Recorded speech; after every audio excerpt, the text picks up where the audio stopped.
Welcome back to the back room. I'm Brett McNeil. I'm Bob Uphues. And we're live at Luo's with John Chase, who's the Deputy Director of Investigations of the Better Government Association. He's a longtime Tribune political investigative reporter and also the co-author of a 2012 book, Golden, How Rod Blagojevich Talked Himself Out of the Governor's Office and into Prison. John's also a Riverside resident, which is why he's sitting with us today in downtown Oak Park. So, John, thanks very much for coming. Yeah, good to see you. Thanks for having me. I'd like to just maybe start by talking about your transition from the Tribune, longtime Trib reporter, into the nonprofit world of the Better Government Association. Yeah. How long have you been at the BGA? I basically started at the beginning of this year, so what is that, 8 months? A little bit before then, but so 8-9 months. Moved over in December.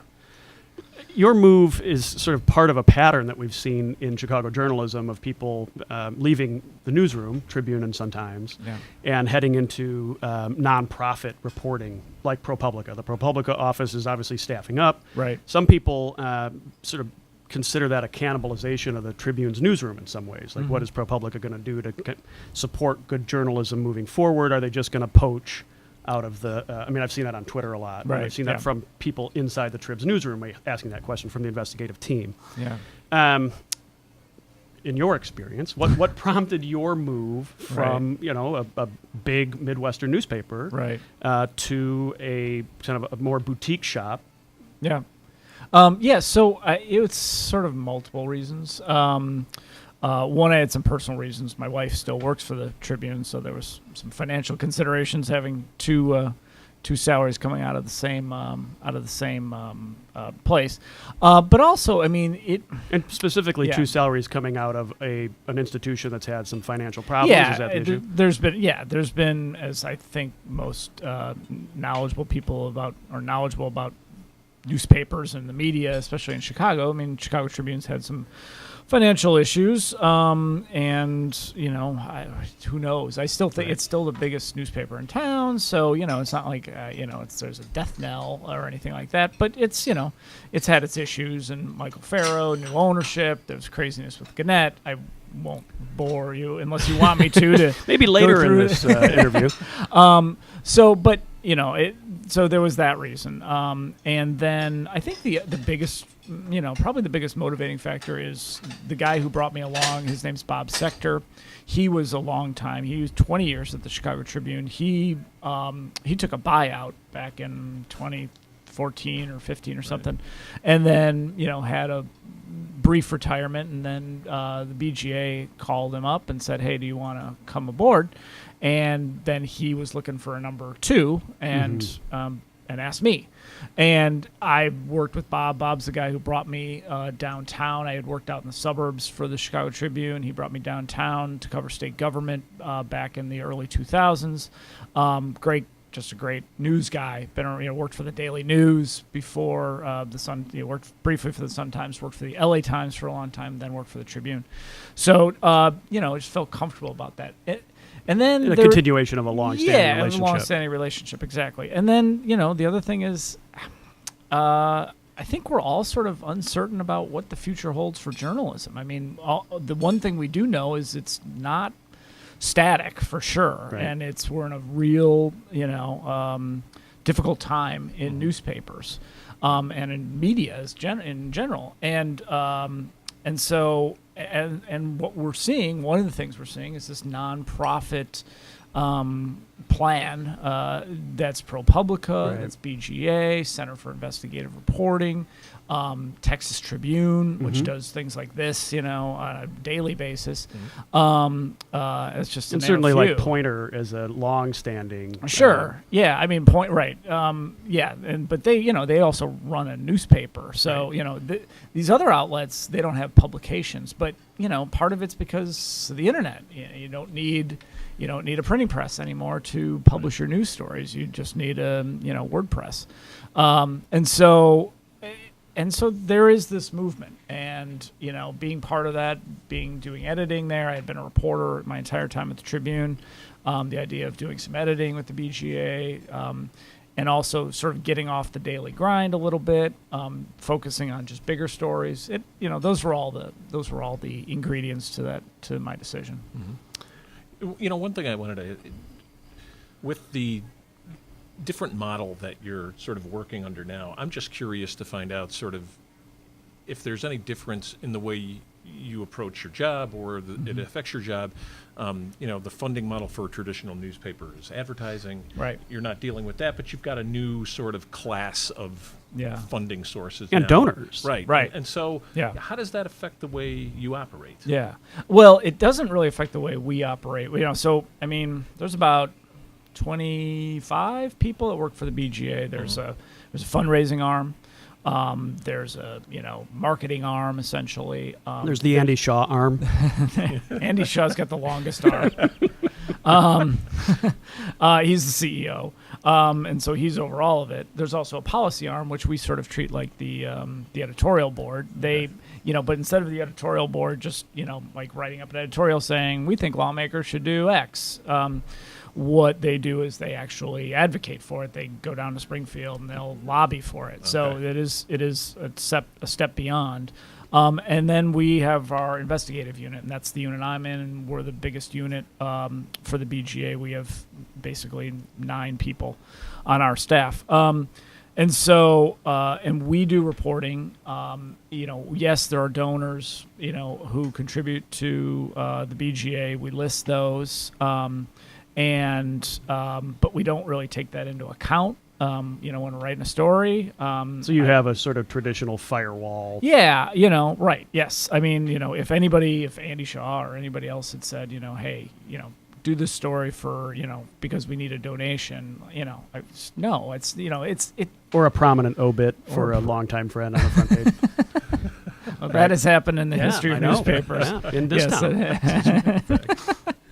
So, I mean, those things do happen for sure. I mean, in media they have happened. But no, we don't, we try, we try to have that firewall. We are not a newspaper, so it is a little different, I mean, we have this, we got people who work across the hallway or whatever, who are registered lobbyists, that's just the way it is. So, that's not all of these. ProPublica doesn't have the advocacy arm. BGA has been around a long time. It's been around almost 100 years. It's gone through a lot of different iterations where, the staff was like 2 or 3 people. Very skeletal. And this is a real renaissance for that organization. Yeah. Right. And that's, and honestly, a recommitment to publishing. Yeah. Frankly. Yeah. And that was, and I'll give credit to Andy for that. I mean, he really did sort of see that, and he was working there 9 years before I started. So, and he brought on Bob Herguth and Bob Reed, and they were the ones who sort of did this first iteration. They left last year. And Reed's now a business columnist at the Trib, and I don't know where Herguth landed. Herguth's at back at Sun Times. Oh, yes. Okay. Doing investigative reporting. So, So I mean, but we go after stories the way we want to go after stories. Our bent, if it's a bent, is it's got to be about government. Can't be, it's got to and generally good government or bad government, and exposing bad government. So if there's a really good feature story, we're not going to do it. That's even if it's great, we literally pass on stories to our former colleagues at newspapers or wherever, saying hey, this just isn't our thing, but if you want it, here you go. And you have this model of pairing with publications to get, like you did with Cranes in this TIFF story recently. Yeah. Obviously, you mentioned big stories. This was a big story. This one got a lot of attention. Yep. Diversion of TIFF monies from the South Loop into Navy Pier. Shell game by the mayor's office, blah, blah, blah. Yeah. Obviously, we're a suburban video blog, and we're not really going to talk about Rahm and Rahm's politics, but that story is playing out in Springfield now. We see Rauner throwing the TIFF thing back in Rahm's face on CPS funding. Right. So that's a big story. Yeah. But you also all recently published, and I'm interested in the big stories that might be pursued out here. Okay. You all recently wrote a story or published a story, and I don't know if this was paired or not. It was about the Sun Times. The Sun Times. This was the drop gun story in Cicero. Right. Mm-hmm. Really interesting piece on sort of the rogues gallery of politics and police in the western burbs. Yeah. And, I've written some of those stories myself when I was a Tribune reporter. Bob and I wrote a couple of stories this year about red light cameras, exposing, rapacious ticketing. But there is clearly a dearth of resources available for that kind of reporting. That was a lot of work that we put into it, and we didn't exactly break the bank, writing it. Right. What kinds of what was the response inside the BGA? What kind of hits did you guys get on the Cicero gun story? Yeah. Pretty well. So our people don't every morning go and type in www.bettergov.org. There's my plug. Ding. I mean, I've got it bookmarked, John. Thank you. Yeah. It's maybe like the 12th or 13th that I hit, but I mean, it's there. So yeah, we don't thank you mentioned no advertising. Thank goodness, because that's just not what we don't want to hear that. Yeah, right. Exactly. We wouldn't be getting much for our advertising, and that's okay. So that's one of the reasons we do this partnership, to expand our platform, because we know that people aren't coming to our website, and people don't. ProPublica is a way bigger name than ours, national platform. People don't go to think about how many you two are reporters. How often do you go to ProPublica.com? You don't. You find it through social media. 90% of all of our traffic comes through Twitter and Facebook. Not surprising at all. So the answer to your question is it was good. It wasn't like it wasn't huge. The TIFF story, and I'm not bragging here, it got more. Right. It had sort of a broader reach. And it's a Chicago story. It's a Chicago story. But it did really well, and other people sort of picked it up. Channel 2, I believe, did something on it, and it was a really interesting story. I mean, it was basically this story of a judge who bought a gun for his dad, way back in the day, and then and his dad dies, and he finds the gun. He's cleaning up his dad's stuff, and he goes to one of these buyback programs and gives it to a bunch of Chicago cops. And then 8 years or so later, I don't have it in front of me, it's been a while since I edited it, but years later, it pops up next to a dead kid's body who was shot and killed by a Cicero police officer with a history of some problems in Berwyn. Problems in Berwyn, right. Yeah, he had been in Berwyn. Right, he had been in Berwyn. And the dead kid was shot in the back. And the dead kid was shot in the back. He was a North Riverside Riverside family. Right. Yeah. And so it was a sort of fascinating tale. Right. Like, it was just sort of like, oh, my God. How did this buyback gun end up in the hands and it's still at the scene? It's still a mystery. Right? And Cicero, but after this came out, after the judge said, yeah, that is indeed my gun, the village of Cicero, town of Cicero, agreed tentatively to settle the case for $3.5 million. Right. So that this is a Lovey case, is that right? Is that right? It is. Right. Classic. It is. Yeah, yeah. They get a lot of those cases. And full disclosure, Matt Topic, who works for Levy, also does FOIA work for us, but he wasn't involved in the case. He didn't talk to us about it at all. Anyhow, so yeah. I mean, that story is good. What Bob Sector and I and Dave Kidwell, who also joined us from the Tribune over at the BGA, our philosophy is on suburban stories. We do want to get a lot of reach. It's in part what you're talking about before regarding impact and attention. And so, if you do a lot of Cicero stories, that's great for the town of Cicero. Yeah. We have no vehicle as the BGA to get those stories in the hands of Cicero residents, unless they're going to bettergov.org, and we know they're not. Mm-hmm. So we have to, pick and choose our resources too. There's been stories in Cicero since I grew up in this, in Chicago, and Cicero's been a story haven for longer than I've been alive, and probably all of us. But I think a lot of the smaller suburbs, especially where you have some potentially sketchy, village leadership. Yeah.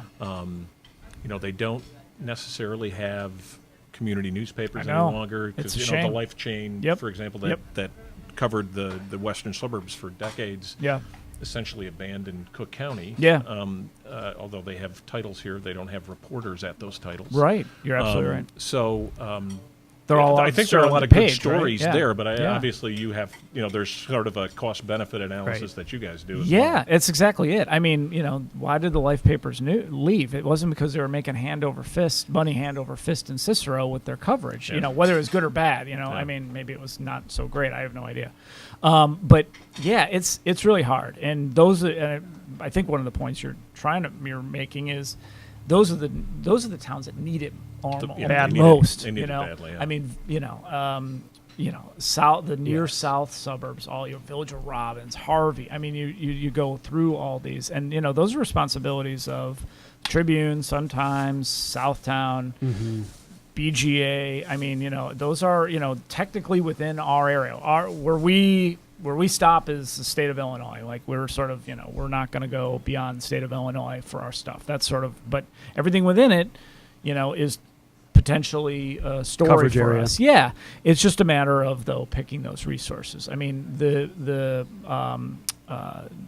BGA had historically done a lot of stories, about Cicero, about Berwyn, about Melrose Park, Franklin Park, all these towns that These don't get a outfit lot towns of the old historically outfit towns.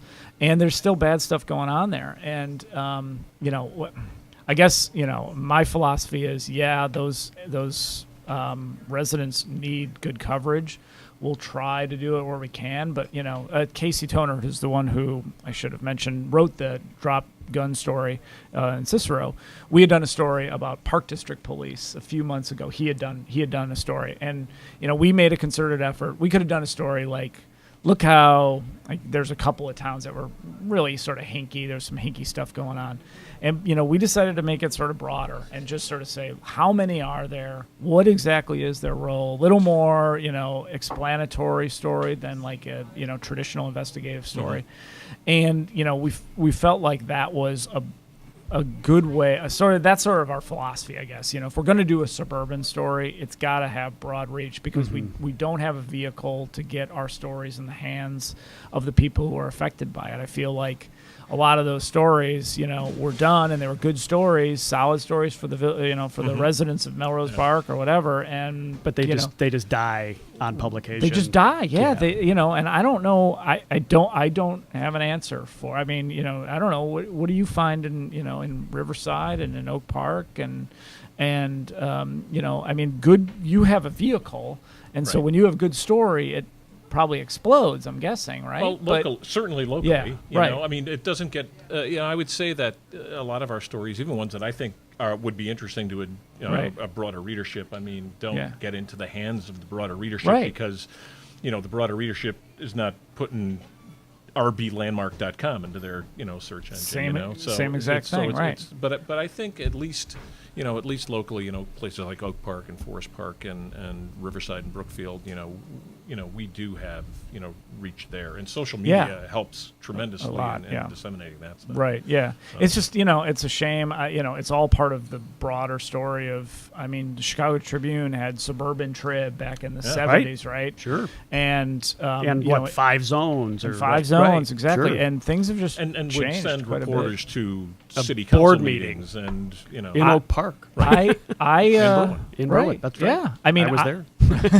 Right. But you were a freelancer, right? Not then. No, he was. then that was when you were. That was when you were I was out in in Oak Oak Brook. Brook. Oh, Yeah, okay. that's right. I mean, that was my first political job working for the Tribune, was covering the DuPage County Board. And I would, they had committee meetings every morning. And I was living in the city at the time, and hauling my ass to Wheaton every morning for 7 a.m., 8 a.m., county finance committee meeting or whatever. They don't even have anybody covering DuPage County Board, just the board as a general thing. I mean, I would cover the politics of DuPage County as well as the inner workings of DuPage County Board. And I got a lot of stories on the front page, and it is all just, it's faded away. And, and that's not unique to Chicago Tribune or even Chicago. I mean, it's just, and so, But in that void, I mean, so the BGA and ProPublica kind of are try. stepping in, I mean, in some way. But as you say, the appetite for DuPage County stories, Kane County, like Right. a Will County story that isn't Drew Peterson. You know, Right. like this nil. Right. And so the stories are going to be, Bruce Rauner fighting with Mike Madigan. Obviously you see it important every big day. stories, Right. but it's Right. like Trump. I mean, Yes. I Yeah. can't consume a whole lot more Trump news. Oh, but you'll get it. No, I know. It's coming. It's coming right now. So, from your perspective, I mean, what's the future then of that kind of journalism? If I knew that. I mean, I'd like to know because that's what I do. I'd like Should a he little get out? reassurance. If I knew the answer to that, I wouldn't be sitting here with right. you two guys. I'd be up in my mansion in Lake Geneva. Yeah, you'd be a trunk. I don't know if they have the answer either. So I honestly don't know. I do think more. Look, back before the internet, you had to have a printing press to Right. publish stories, basically.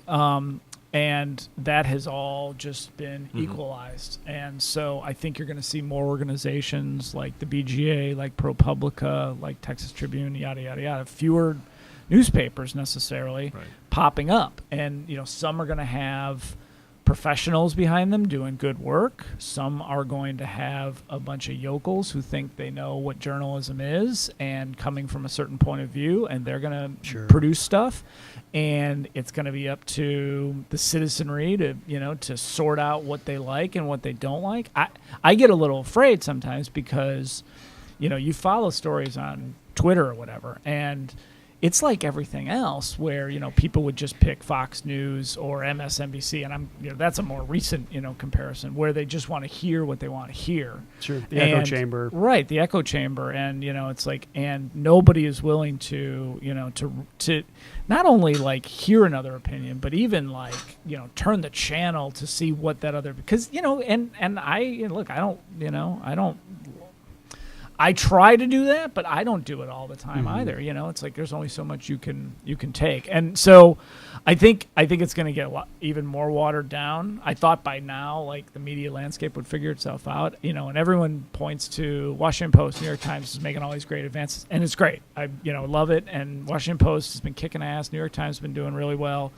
But then after that, it's like a huge drop off. You don't see any Trump bump for the Tribune, for the Sun Times, for the LA Times, for the Portland Oregonian, for the those Seattle papers Times. Even have, like, their bureaus have been slashed. They've been decimated. Tribune used to have a robust DC bureau. Right. It's basically just the people at the LA Times now, and they run Feeding it. it.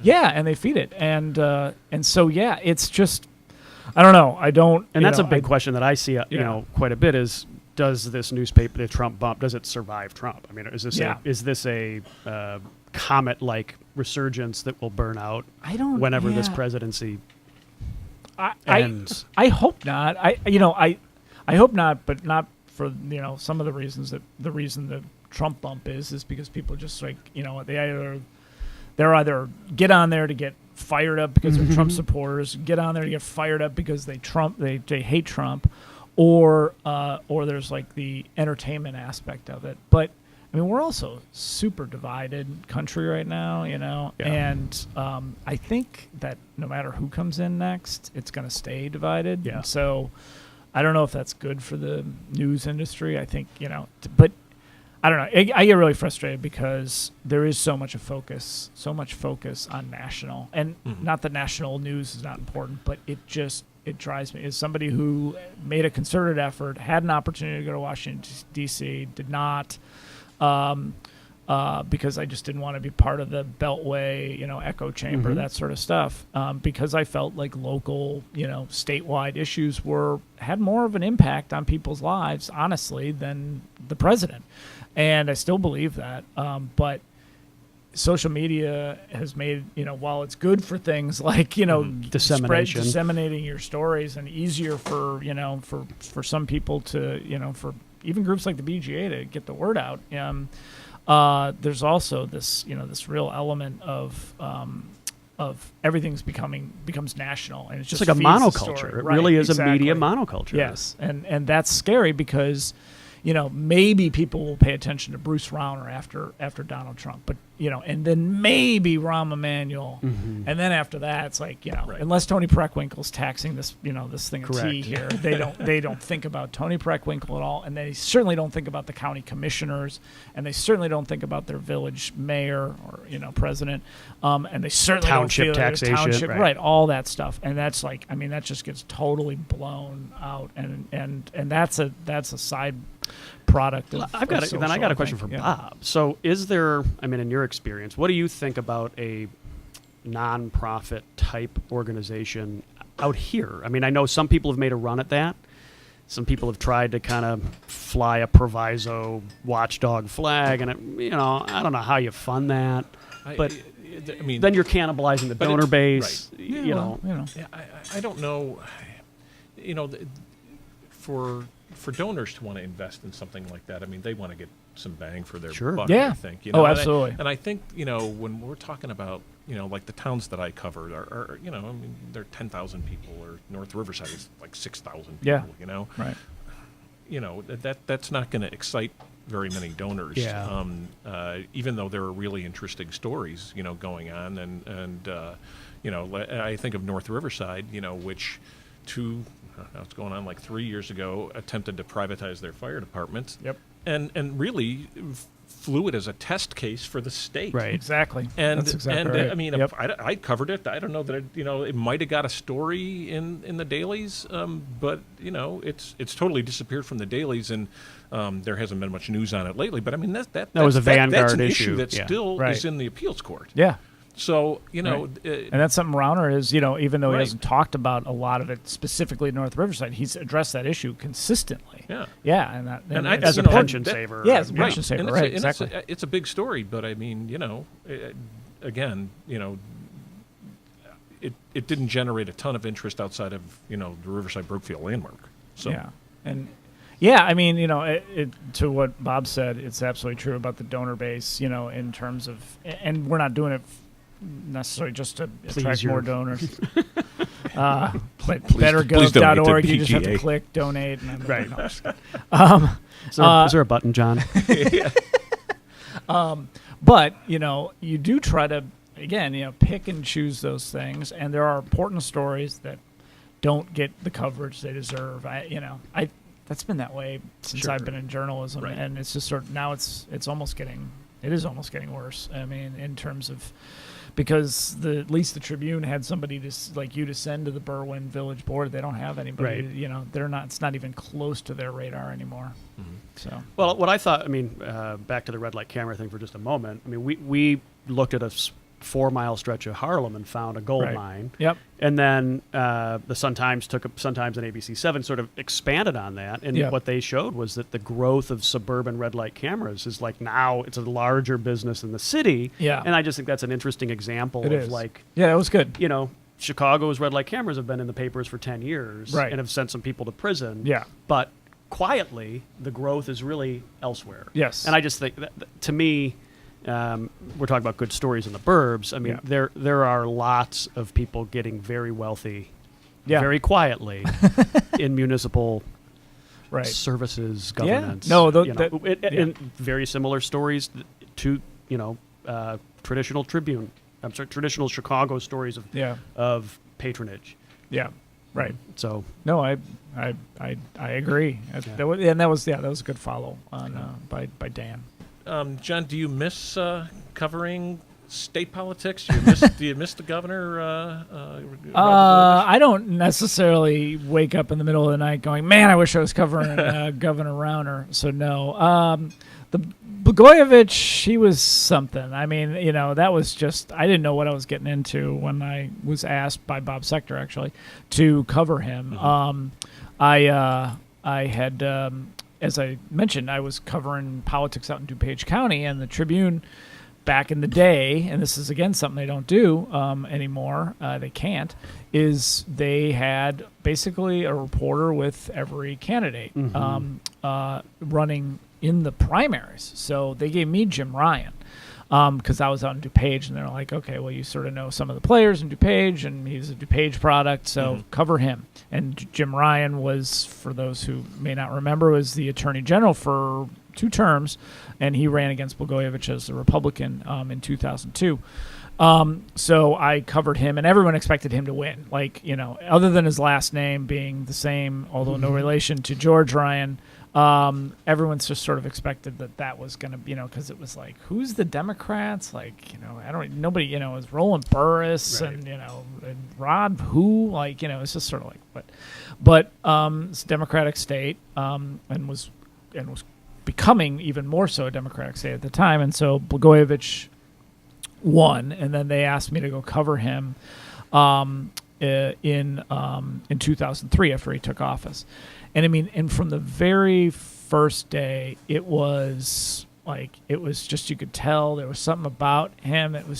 He was just very, by the seat of his pants type of politician, and would say crazy stuff. And, and the Cubs that year was 2003, he was out at Wrigley Field yelling every day, and then yelling at Steve Bartman on the TV after that game. Like, I remember watching that game. I'm a Sox fan, but I was watching the game because the Cubs were in the playoffs. And then there's Blagojevich. Like, he's like, I'm not going to give him a pardon, if he ever asks me. And I'm like, what is this guy doing? Like, it is a little Trump-esque. Yeah, I was going to say, it was kind of like a warm-up act. It was. It really. Just insertion himself into every single everything. event. Yes, the ego, and they of course cross paths years later. He's got access to TV. He must be watching. Yeah, this could have been him. But he thinks of himself. He could have been Obama, right. But a real statesman. Yeah. Yes, right. You'd have to retitle your book if it was it'd be God. platinum instead of golden. There you go. I like that. Blood rain. So, I was on him a lot early on. There was a lot of different stories going on. There was the Rosemont Casino issue was playing out, and he was trying to, deal on that, and so I was covering a lot of that stuff. But as things evolved, like, I started getting tips, people saying, you should watch his hiring. Like, he's hiring a whole bunch of people, and you got to watch the Dick Mell connections, his father-in-law, and then there was the fundraising stuff, and who's Tony Rezko, and who's Chris Kelly, and I mentioned this this casino. Chris Kelly, like, he did like this thing where Blagojevich said, like, Chris Kelly, you're in charge of, like, figuring out this casino issue. Like, I got other stuff I got to worry about. Like, just some guy who was a roofer, who had made millions and become like Rod's good buddy. That Rod just decided, not a government employee at all, was going to be in charge of, basically trying to get the state out of this, mobbed up mess of a casino proposal for the for Village of Rosemont.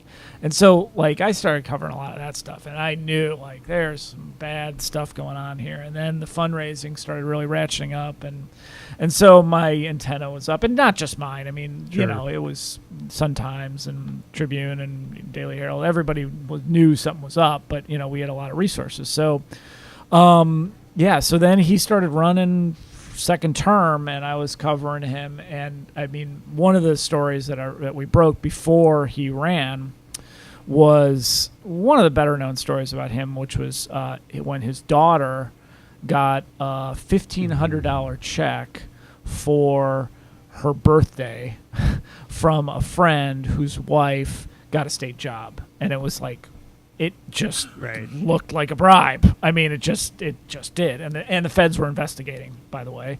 So we worked that story. Dave Kidwell was again at the VGA, and I worked that story really hard. And it took us, we had gotten the tip, and I had heard that tip from a while back, but once we sort of dedicated ourselves just solely to doing that story, we got it. And it was, not an easy story to get, but it really, like, played to voters, or not voters, citizens, I should say, because I'm going to get to this point in a second. It's like, wait, what 7-year-old kid gets a $1,500? I got a daughter, she's about 7 years. Not a relative, right? Exactly. From that was not grandma, right? And seeding the college fund, seeding the college fund, and the guy's answer was this guy, gentleman by the name of Mike Ascaritas, who had been a childhood friend of his, But his wife didn't really like Rod, but she got a state job, and she got one of these state jobs with I think it was DNR, Department of Natural Resources. It was supposed to be like way out near the Mississippi River, but the state of Illinois moved it so it was closer to Chicago, which is where she lived. And then the husband had written this $1,500 check, and we wrote the story. So we wrote the story, and it got blown up. Threw it on the front page of the Sunday Tribune. It got a ton of follow.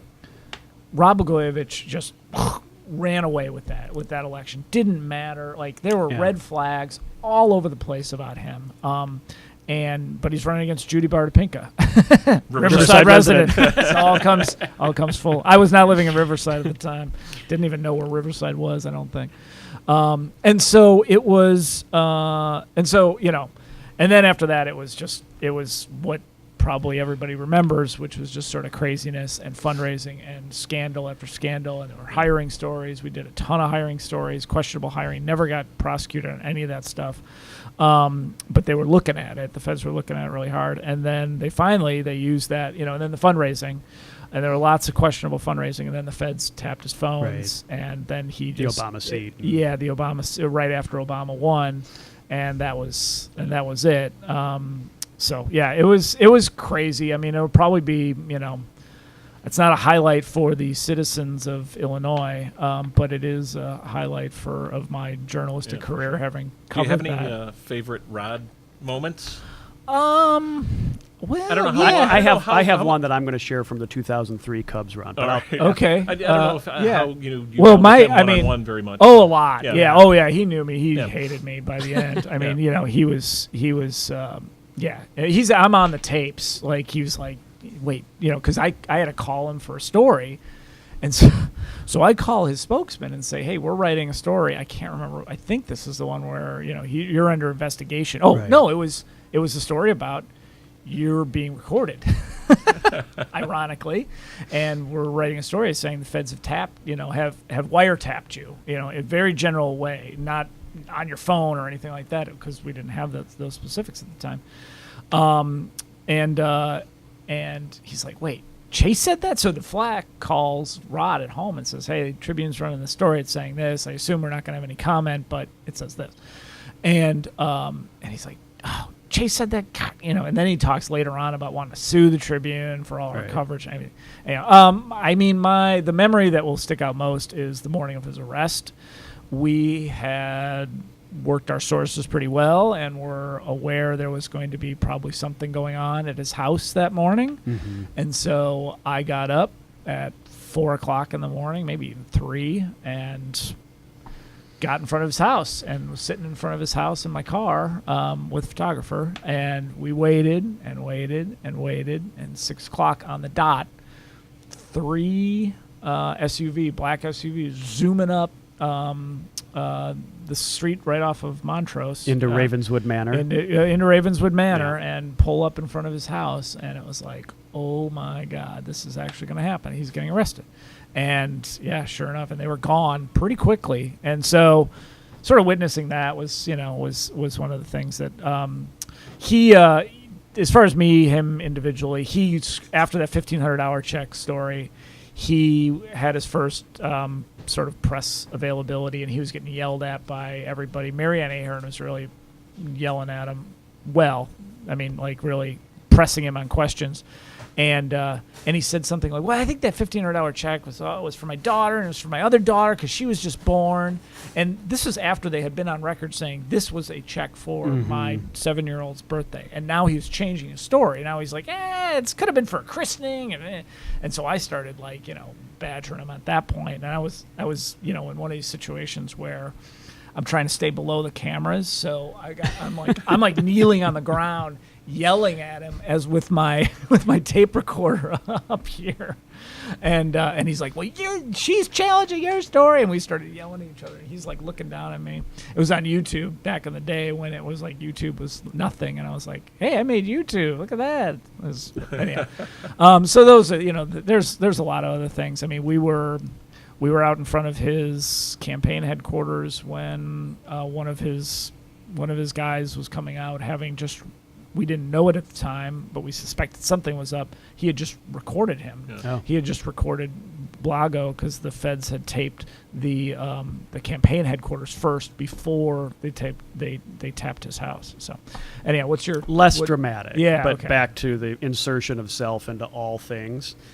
This was during the Cubs run, long before the Bartman game, but that kind of playoffs, and I Yeah. was doing with John Yates, sort Oh, of yeah. fan stories. Sure, right. He called a presser in the press box. Oh. And the Cubs said, well, you can't video the field. You can't hold a press conference here. And he wanted to do it in the dining room, and they said no. So instead, we all crowded around, and he was wearing that leather jacket that he was wearing throughout sure, that yeah, fall. Yep. And we crowded around the men's room of the press box outside Fonzarelli's office while the Fonz held this nonsensical, say meaningless what? nothing. Did you say of- Cubs are great? Correct. Yeah, I'm a big Cubs fan. Cubs are great. I back Dusty Baker's a genius. Yes, Whatever. Well, that was. Mark Pryor is the greatest pitcher. I mean, so for the book that Jeff and I wrote, on sale at Amazon, as long as we're doing, and No, I'm just probably kidding. over here at the book table, we try to plug the exactly. book table. Yes, on the book table. So no, I had talked to Dave Kaplan, who is Cap. Well, he was on Cap's show all the time. Yeah.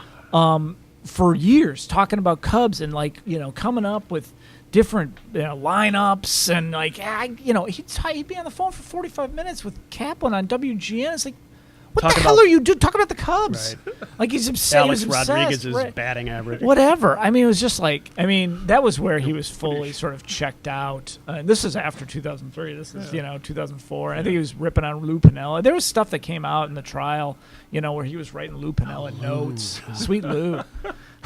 So, Who was the shortstop that year? Who booted It was the ball? Alex Gonzalez. That's what I thought. yeah. Okay. Yeah. Who screwed it all. He was the one And who then really screwed it 2004 was the Nafy Perez year. up. Oh, yeah. As it Navy will Perez forever. Perez year, right? Yes, So- exactly. As it will forever be known. The faithful Kent Merker running Wow. with Steve Stone. Right. Steve Stone to the White Sox. That's Thank you. right. That's right. Thank you very much, Kent. Yes, right, exactly. Thank you. So yeah, well, that actually reminds me of a good Blagojevich story that took place Thought you might talk about this. in U.S. Cellular Field at the time with the aforementioned Chris Kelly. First game of 2003, opening pitch. Reinsdorf asks Blagojevich to throw out the first pitch. And at that point, I didn't know whether Blagojevich was a Cubs fan or a Sox fan. I just, I wasn't focused on those sorts of issues. The important issues. Right, yeah. exactly. The important. I was not focused on the important issues. And I go up to Rod and I'm like, "Hey, are you Cubs? Are you even a Cubs? Are you even a Sox fan?" And he said, "No, I'm a huge Cubs fan." I'm like, "Well, why are you doing this then?" And he's like, "Reinsdorf is a great fundraiser. Great fundraiser. I gotta do it." I was just like, "Oh my god, all right." And then he's practicing in the tunnels under warming his up. pitch. He's warming up. Oh, Yeah. he was absolutely did not want to embarrass himself. Did Yeah. not want to 50 Making sure cent the spin it. was tight on the Right. slider. Yeah, Is exactly. he wearing cleats? No, but he did have a socks, satin socks jacket. Sure, But he's practicing in the tunnels underneath, and the guy as his catcher is Chris Oh, Kelly. that's so good. And I was just His like, battery mate. his battery mate, exactly. He's like, and after this, take care of the Rosemont Casino issue. After you play catch with me. And it was just and I remember telling the photographer, I'm like, get lots of pictures of Chris this- Kelly, of this the scene catcher. and the catcher, because we're going to be using photos of Chris Kelly for years to come. And I did prove to be a little fortune teller Prescient. there. Prescient there, yeah, exactly. So that was, I'd forgotten that one until, they start coming after you start talking. And Oh, so, my God. Anyhow. So how did you end up in Riverside? Well, I couldn't find a house in Oak Park that that I could afford. Since every other reporter in Basically. town lives here, right? Yeah. So I grew up in Chicago. I grew up on the Northwest Side, Edison Park, Norton Park. Everybody on my block, although my dad was not either a cop or a firefighter or Right. some city worker. So I lived there, and then I had lived in a lot of different neighborhoods in Chicago. And at the time, I'd been living in Uptown, and I had a lot of friends that live out in Oak Park, and we had a baby and looking to move and looking for a house. Could not anywhere come close to buying a house in in Chicago could afford it. I mean, every house I was living like in Uptown, about a mile north of Wrigley Field, actually, and everything was like Sort of near the mayor, actually. Yes. Oh, Yeah. yeah. I used to walk my daughters in front of his house all the time. Everything was like $750,000 or whatever. What you really want to do there is a tear down. You don't want to buy somebody else's junk pile. Right, exactly. So, so we were looking at Oak Park, and it was around the recession-ish area. Yeah. Oh, after it was post-recession, but it was still, the bubble was still recovering, I guess. And finally sold our condo, and then there was this you get that window of opportunity for about 2 or 3 weeks where it's like, okay, you got to buy something, otherwise you're going to be kicked out of your house and you have nowhere to live. And every house we had liked in Oak Park got snatched up like that. And so our real estate agent lives in Riverside, and she said, more reliant on the car, but it's a good place to raise a kid. And we looked at it, and at the house we ended up buying, I was like, wow, this is great. So, it's been, and I'd heard of Riverside. You hadn't been there before that, though, huh? I have a friend a couple friends that had lived there, so I had, but just passed through, and I mean, I'd known the history of the Homestead, and and was like, oh, it's a pretty cool town, and and then once we visited it, it was like, oh, this is great. So we've been there ever since. Right. So it's great. I mean, I like it as a community. It's nice. It's more suburban than Oak Park. Right. Oak Park is definitely more urban. I do miss like quick access to the L, and growing up my wife is not from Chicago, not from an urban area at all. So I think she likes the space, but me, I'm a little like, this is so suburban. It's Where's my riding lawnmower? I got offered a riding lawnmower by my Did you take father-in-law. it? I did not. Yeah. I felt like that would have been an abuse of the riding lawnmower rule. I would have looked ridiculous with a riding lawnmower. So, but it's it's an interesting town, and the politics are I follow it. Follow your stories, but I haven't really gotten a great sense as to what I find interesting is Zalewski and Landeck have their offices in Riverside, which has not always been the case, right? I mean, for those districts, right? Well, the districts got kind of rejiggered a few by Mike years Madigan. ago. Yes. And actually, Mike Zalewski at the time, he moved into Riverside at the time that those were getting redistricted. Okay. So, right. Because I think where he lived previously, he would not have been in the district that makes sense. ended up being. So Yeah. but anyway, yeah. Yeah. So, but and Steve Landeck's also got reconfigured at that time as well. And I can't remember whether his district reached into Riverside prior to that redistricting or not. Right. I just can't recall. Yeah. Well, I saw so one of the restaurants my wife and I go to in Riverside is the Choo Choo, which is the one that, and we were there on a Friday night, and we're walking out, and there's Steve Landeck and Mike Madigan having dinner in the corner, and we know the owner a little bit, and I was like, I don't think he knows the owner doesn't know what I do for a living.